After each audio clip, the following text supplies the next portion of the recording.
ದೇವರು ನೀವಲ್ಲಿ ನೋಡ್ತಾ ಇದ್ದೀರಾ ರಾಮ್ ಕಿ ಪಹಾಡಿಲಿ ಪ್ರತಿ ವರ್ಷ ವರ್ಲ್ಡ್ ರೆಕಾರ್ಡ್ ನಡೆಯುತ್ತೆ. ಹೋದ ವರ್ಷ 17 ಲಕ್ಷ ದೀಪ ಅಂಟಿಸಿದ್ರು ಆ ಜಾಗದಲ್ಲಿ, ಮತ್ತೆ ಎಲ್ಲ ಘಾಟ್ಗಳಲ್ಲೂ ಸೇರಿ ಸುತ್ತಮುತ್ತ. ಈ ವರ್ಷ ಅವ್ರದೇ ಹಳೆಯ ದಾಖಲೆನ ಮುರಿದು 24 ಲಕ್ಷ ದೀಪಗಳನ್ನ ಹಚ್ತಾ ಇದ್ದಾರೆ ಈ ಜಾಗದಲ್ಲಿ.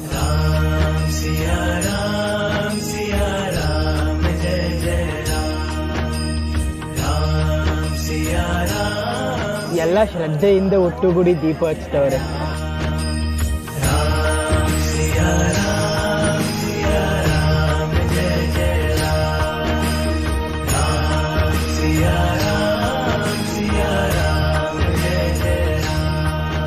ನಮ್ಗೆಲ್ಲ ಸ್ವಲ್ಪ ಕಷ್ಟ ಬಂದ್ರೆ ಎಷ್ಟು ಕುಗ್ಗೋಗ್ಬಿಡ್ತೀವಿ ಅಲ್ವಾ, ಬಾಯ್ ಬಡ್ಕೋಗ್ಬಿಡ್ತೀವಿ.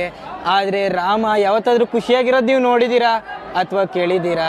ರಾಜನಾಗಿ ಮೆರಿಬೇಕಾಗಿದ್ದಂಥ ಟೈಮಲ್ಲಿ ರಾಜ್ಯನ ಬಿಟ್ಟು ಹಣ, ಐಶ್ವರ್ಯ, ಆಸ್ತಿ, ಜನರನ್ನ ಎಲ್ಲ